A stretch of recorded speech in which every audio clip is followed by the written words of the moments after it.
Hi guys, welcome to Real Life with Rons. Today I'll be doing an interview with Hannah. I wanted her to say her own name. Oh, Hannah. But doesn't matter. I'm gonna ask you loads of questions anyway. So yeah, today I'm gonna be doing an interview with Hannah. Just to ask her day-to-day questions. Let her give us a bit of a view about her life and what she feels what she's been going through since she's been growing up in London. And yeah, so I'm gonna go through with like 3 questions and then you can explain. What age group are you? I'm 21. Yeah. 21. What do you do in your spare time? Not much really. Well, I'm at uni, but then I do like being there. Just has given me time to plan what I want to do. So, for example, like I'm planning on like making like a diary, like a journal diary for like young people where they can actually jot down their thoughts and how their feelings. Because growing up, like you don't really get to talk to people, and I feel like growing up we shouldn't really be speaking to just anyone. Yeah. We need to air our thoughts out within ourselves and understand what we want as an individual. So I'm planning that as well, just trying to make sure that I get the right contacts in order to make that happen. That seems good actually. I'm also planning on like hopefully by the end of this year I can help like orphanage in Nigeria. That's Like good. give back to them. Cause, are you from Nigeria? Yeah. Oh, okay. Like I've known, because when I go there I just see a lot of kids that don't have as much as we do, and there's a lot of kids here that take that for granted, so much for granted. So I'm like, you know, if I can do anything, even though I'm not rich yet, I can give back. Like just give them things that like school books, pencils, all of that. Like just make sure that they have something. It's good that you're thinking of that though, because I feel like young people today, everyone's just like following social media and just trying to be, you know, like pretty for boys, for fashion, for, you know, appearance, but you're thinking of other stuff, like stuff to help others and stuff like that. So that's really good. How do you feel life has been growing up in London? It's been a journey. It's actually been a journey because growing up, like I grew up in Peckham, and me and my sisters were the youngest out of all my cousins. So it was a thing where it was like we saw the bad. My mum tried to kind of hide us from it, but most of my cousins were, you know, the ones that committed murder, they went to jail. Like my brothers weren't part of it, thank God, but people, you know, like I've got cousins that have grown up that can't even come down to South because people are after them. Crazy like stuff. They get stabbed if they they can't even come see their mum because they're how deep of growing up, and it's made me strong in a way where, like, as a female, you're expected to give into of the stereotype you're a South London girl, like, well, rude with this, with that. It's not that, because we grew up to see a lot of pain, a lot of pain from our mums down to our cousins and our brothers and our siblings. But growing up, it's just taught me that I can be quite streetwise and I can be who I want to be, despite of whoever has anything to say. So do you think you're happy that you grew up in South London, or do you regret, not like regret, but do you regret your mum bringing you into this area? No. Or you like, you're happy that you... I'm happy. I'm so happy because going to uni as well, a lot of people say, Hannah, you're so different. Like, a lot of girls that are from Eastern, like, like, because I'm an analyzer, so at uni, like, there's girls from East London, North London, and you just see the difference in how they portray themselves. But compared to someone like me or a South London girl, like, we hold ourselves strong.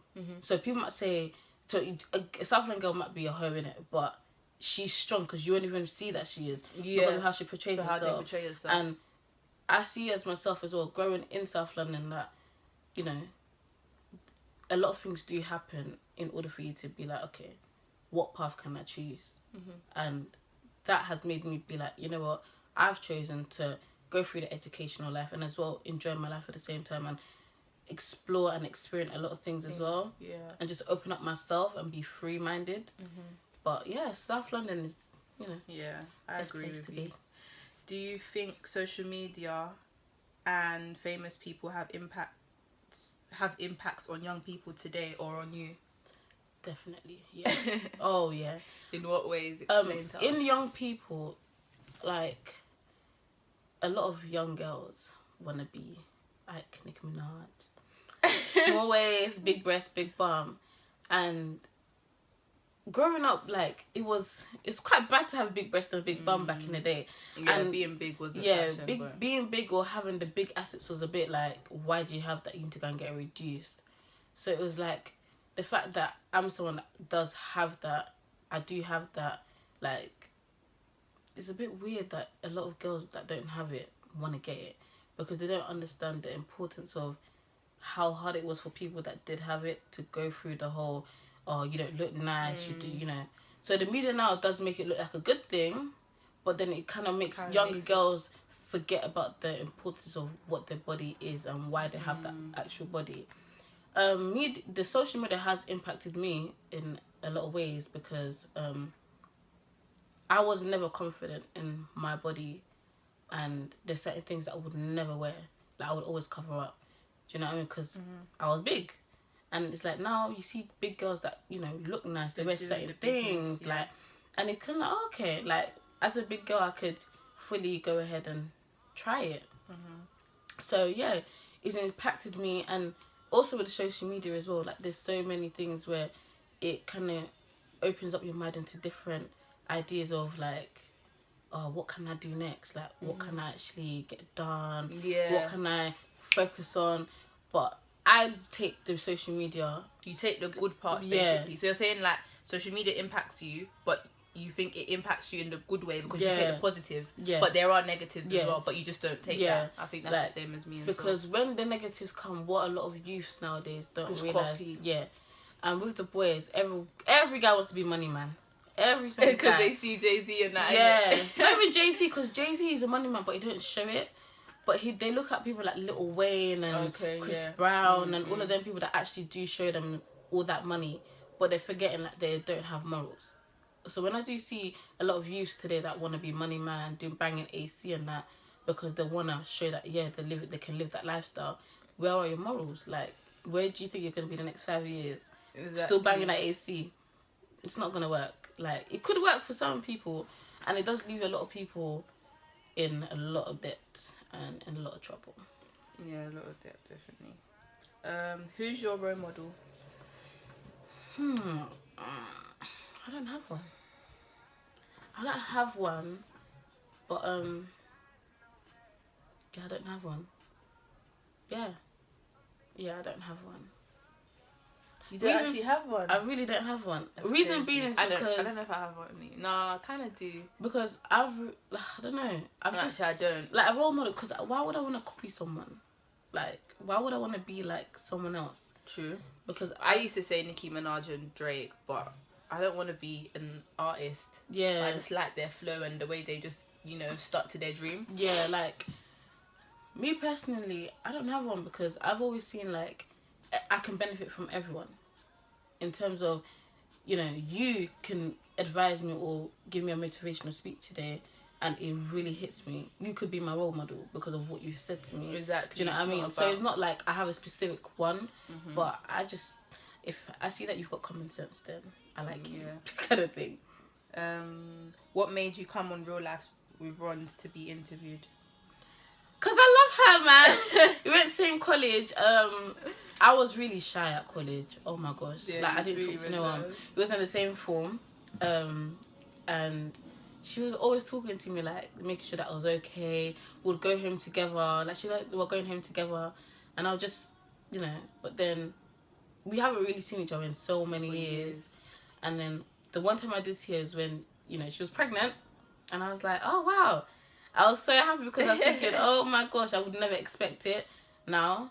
And then we didn't see each other for a very long time after that. And then I saw that on her Insta snap that, you know, she wants people to interview. She wants to interview certain people. I was like, yeah, I'm definitely going to be there, because, you know, it would be nice to obviously help, and because you never know who's gonna blow. Do you know what I mean? And I was just telling her that as well, that she doesn't have to be all the way up there for me to come and be interviewed, but because she's someone that I respect as an older sister growing up, so every little helps, to be quite honest, you know. And I'm yeah. happy you came on. And I will blow and be something Oh one yeah, day. in Jesus' name. And you'll be on my channel. Again. Where do you see yourself in the next 5 years? Or not in 5 years, but like where do you see yourself in like maybe a year or two? I see myself as someone that would have a foundation that is solid in helping a lot of children that don't have as much as I do. I see myself hopefully by then qualified as a sports therapist. No, be good. And opening up my own like my own academy and helping young children that don't like, because I don't like medicine. I'm really therapeutic and natural, so I want to be able to help children that are in the athletes world, in the sports world, to get onto something that is more natural and more therapeutic than medical and all injections and that, so that they will feel stronger in everything that they do, really. Okay, well, yeah, that was like a mini interview. This is my first interview with Hannah, and I'm glad you came on. Yeah. I'm going to get you on to do a challenge next time or something different. But thanks for coming on. That's right. And guys, thank you for watching. Like and subscribe.